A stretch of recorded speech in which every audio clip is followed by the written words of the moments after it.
Welcome, my dear viewers. Thank you for being with my channel and watching my videos. I'm telling you a story from my life.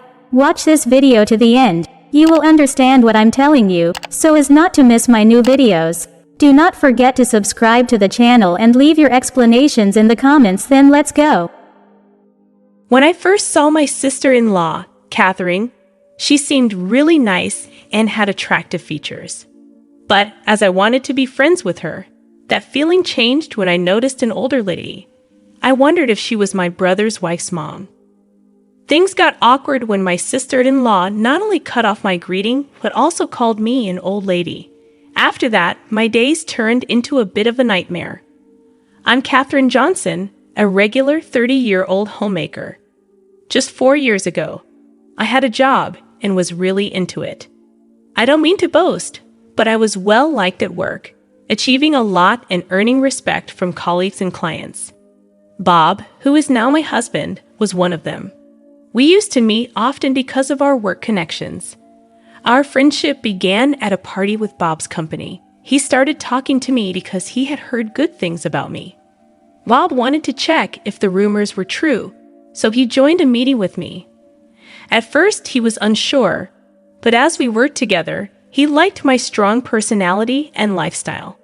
Eventually, he realized I was the one for him. When I found out he was trying to make me like him, I thought it was cute, like something a high schooler would do. But to be honest, I had a crush on Bob from the start. He had great looks and was popular with women. Even though we were business partners, I kept my feelings at a distance. However, after Bob asked me out several times, we dated for a year and then got married. Our married life was really good, and every day was happy. In the mornings, while I made breakfast, Bob would wake up with a nice expression, say good morning, and give me a warm hug. It became our routine. Even though he's older, his childlike behavior always made me feel motherly. Plus, Bob and I never argued. He never gets angry. Once, when I accidentally broke a plate he liked, he cared more about me than the plate. I always think about how kind he is. We both wanted a child, so after we got married, I decided to quit my job to focus on starting a family. I believed any child of ours would be cute. I'd often thought about names, especially if we had a girl. Time passed, and this year is our 3rd anniversary. We haven't had a child yet, but we're still happy. There's just one thing bothering us. Bob's family home has his mom and younger sister. His dad passed away from cancer before we got married. His mom is always cheerful and has been really kind to me. I think Bob's kindness comes from his mom, but his sister is different. I didn't like her. It all started when I first met her. Before we got married, I thought she was charming, like Bob. I wanted to be friends, but that feeling disappeared quickly. I said, "Nice to meet you. I'm Catherine." She interrupted and asked if I was my brother's wife's mom. She not only cut off my greeting, but also made things awkward by calling me an old lady. When Bob tried to introduce me, she fainted in surprise and asked my age. I said 27. She didn't believe it and thought it was funny, thinking I was 50. "You look really old." That was rude. I started to doubt if this girl was really Bob's sister. She stared at me from top to bottom, judging me. I just stayed quiet until she frowned. I wasn't sure if she didn't like my face or my attitude. But she kept making mean comments about how I looked. "Your clothes are outdated. You're overweight. Your nails are messy," and more. Eventually, I just looked down at my own feet. Bob was getting angry, something he rarely did, while his sister kept laughing. Then Bob spoke up. "Hey, what are you saying? That's really rude." She just replied, "Oh, whatever. You're so annoying." It ruined the mood. She's just plain mean, making the same kind of rude comments to Bob and their mom. They had put up with her behavior for years without expecting her to change. Both Bob and his mom apologized to me later, even though they weren't at fault. I felt sorry for them, but I was also mad at the sister-in-law for making such mean remarks to her own family. To avoid problems, I decided not to go to Bob's family home anymore. I heard about the sister-in-law from their mom, but she didn't cause any issues for us. So, I kept living my life peacefully. Then, something happened that messed up my happy routine. Catherine, Bob, I need a favor. I plan to move to a senior housing place in 6 months with help. Can I stay with you until then? Bob's mom hurt her back, not surprising. It's pretty clear the sister-in-law is responsible. Their mom already had a weak back and struggled with carrying groceries. Yet the sister-in-law, who lived with her, didn't help and made their mom carry her shopping bags. That's how selfish she is. It's not surprising that their mom's health got worse. I don't get why the mom doesn't just kick her out. Maybe it's because she's her daughter? No matter how bad a child is, a mother's love has no limits. I'm okay with living with Bob's mom, but that means the sister-in-law comes along too. It was the last thing I wanted, but I was worried about the mom's health, so I had to agree to the sister-in-law moving in. As I expected, living together was terrible from morning to night. The sister-in-law only said mean things, especially to me. When I cooked, she'd say, "This tastes awful. How can you make such bad food? You're strangely talented," and then throw the food away. Even when I folded her clothes, she'd find something to complain about. Sometimes she'd say, "You need to iron this properly." Her attitude was like a rebellious teenager. The sister-in-law never mentioned anything about how I folded or ironed before. She twists words to fit her story. When cleaning the room, I have to be really thorough, especially in the corners. Otherwise, my sister-in-law starts making sharp comments. "Hey, there's still dust over there. You're pretty much the maid here, so do it right. You're so useless." Even though she doesn't help, she's quick to point out flaws. I wonder silently when I'll get out of this tough situation. While I kept cleaning, she said, "Poor Bob, you can't even handle chores. At least have a child. Why were you even born a woman?" I couldn't let that slide. I usually stayed quiet, but this was too much. I didn't say anything, or maybe I couldn't. The look on my sister-in-law's face was scary, like she was disgusted. The pressure was so strong that I had to look down. It was scary and made me mad. All these feelings were inside me, and all I could do was hold back tears. Then my sister-in-law left, laughing. One day, she came home really happy. When my mother-in-law asked why, she proudly shared that her boyfriend had proposed. She bragged about him being tall, handsome, and making a lot of money. She came to me, talking about my inability to have children. While I'm on top of the world, losers like you should have kids. She laughed at me with that familiar mocking tone. It was shocking, especially in front of Bob and my mother-in-law. Bob got mad, but she didn't listen. I felt sick and rushed to the bathroom, tears in my eyes. From behind, she said, "Pathetic," but I didn't care. In the living room, I heard Bob and my sister-in-law arguing. My mother-in-law was next to me, patting my back and saying, "Children are a blessing. It's up to you and Bob to decide." She comforted me with tears in her eyes. I really wished my sister-in-law would get married and leave soon. One day, after visiting the doctor, I took a different route home and stopped by a popular flower shop. I was considering buying some flowers when an old colleague, Steve, noticed me. Even though I left my old job, Steve still sees me as a mentor. We occasionally text about work, but it's been 3 years since we last met.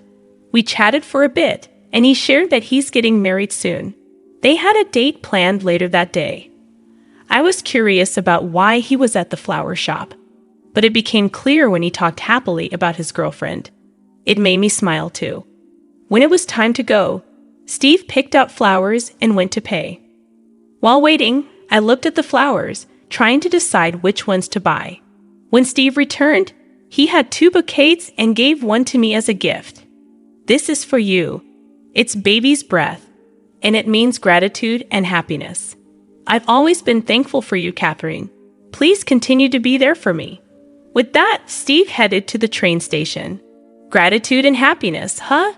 I never chose flowers based on their meaning before. and I thought Steve was a warm-hearted person. I rushed home to tell my husband about this special event.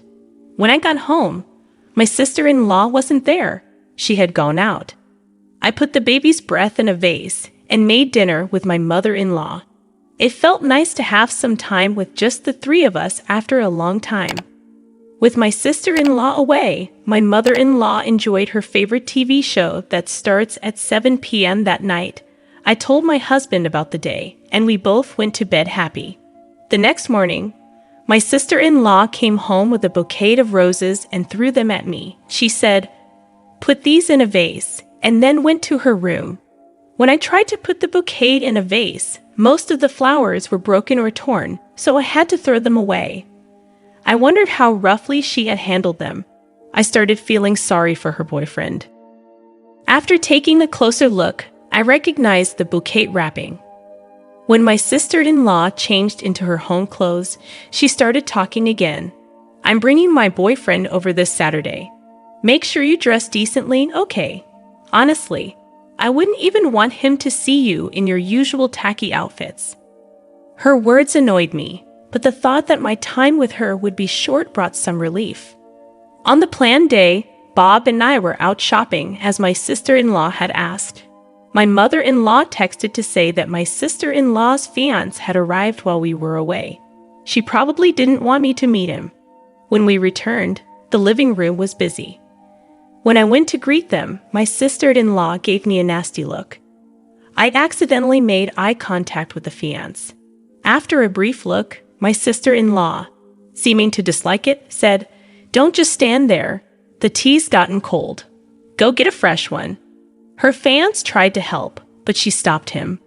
My mother-in-law liked the pretty roses and baby's breath in the vase. My sister-in-law made a mean comment, saying, "Why are your flowers and the ones I got from my boyfriend in the same vase? It's terrible. Separate them or throw them out. Your flowers are dull and not cute at all." She took the baby's breath from the vase and dropped it on the floor.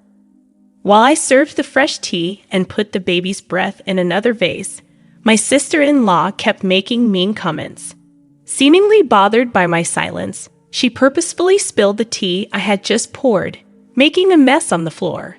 The floor, which my mother-in-law and I had cleaned that morning, was now stained brown. I could see my sister-in-law looking nervous and agitated from where I stood. Bob brought a cloth to help me clean the floor. "Bob, you don't have to do this for her. Come on, let's sit and chat." The atmosphere was tense. Did my sister-in-law not realize that her words were causing problems? Her fiancé, who was watching everything, tried to defend me with his words. But of course, my sister-in-law wasn't happy about it. "Why are you defending her?" "You should only be looking at me," she said. "Things were getting worse.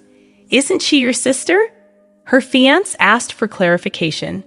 In response, my sister-in-law said her usual mean phrase. "Nah, she's just the maid here, so it's okay." My mother-in-law tried to stop my sister-in-law, but as expected, it didn't work. She kept going with her usual mean comments. After she finished, her fiancé looked at her and said something surprising. "Let's break up." What? Steve was really upset. No wonder, considering he was Steve. I had a feeling that my sister-in-law was engaged to Steve. The bouquet of roses she brought home was the same one Steve had bought just the other day. Catherine is a coworker, someone I really respect, and who's kinder than anyone else. "Remember the baby's breath flower you said wasn't cute? I sent it to Catherine. Sorry for my bad taste." "Hold on. I didn't know you both worked together." My sister-in-law, who was happy a moment ago, started to panic. "Just because you didn't know, you think you can make fun of him. I'd always heard about you being mean, but Catherine isn't like that." Steve looked stern. My mother-in-law looked down, and my husband stood next to me, glaring at my sister-in-law. Everyone in the room was disappointed in her. Seeing this, my sister-in-law looked at me, hoping for support. "Is this a joke? Please tell me it is." She pulled my collar so hard it stretched my shirt. I firmly shook off her hand. I've put up with your mean comments for so long. After everything you've done, don't come to me for help now." For the first time, I showed my true feelings towards my sister-in-law. "You've got to be kidding me. You can't do anything right. You can't even have kids. You're finished as a woman." As my sister-in-law tried to slap me, Bob stepped in and grabbed her hand. Bob, who had been silent until now, took a cup of tea and poured it over my sister-in-law's head in anger. Then he shouted at her in a low, booming voice. Bob started telling the truth about our struggles to have a baby. It wasn't me who couldn't have children, it was Bob himself. Bob had a problem that made it hard to have a baby. But with the right treatment, it got better, and now I was pregnant. Angry at my sister-in-law's mean comment, Bob told her to say sorry right away. Seeing her brother really mad for the first time, my sister-in-law was so surprised that she fell on her butt. "What's happening, Mom? You're on my side, right?" My sister-in-law held onto my mother-in-law's hand, trying to cling to her leg in a funny way, but she got pushed away. "I'm done with you. I've let a lot slide because you're my daughter, but I've had enough. Leave this house now. You're the worst daughter, you ungrateful brat." My sister-in-law thought her mom was her last friend, that even she left her. Clearly, she was shocked by this too. She ran to her room crying. Steve said he would talk to us later and left. My mother-in-law hugged me and said, "You went through a lot. You did well," while patting my head. My mother-in-law, hearing for the first time that I was pregnant, cried with a smile, saying, "Why didn't you tell me sooner?" Congratulations. Bob said sorry for not protecting me properly. It was a crazy few minutes, but I felt better after finally telling my sister-in-law how I felt. I'll never forget what happened today.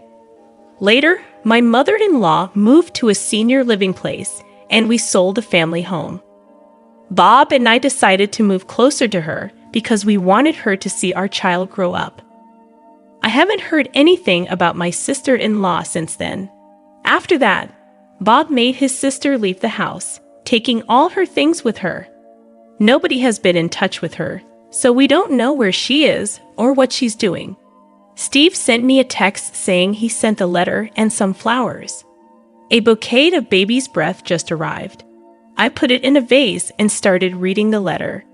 "Catherine, I'm sorry for my late response. How are you?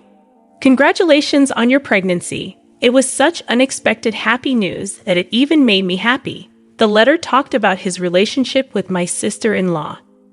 After the incident, it seems Steve and my sister-in-law met once.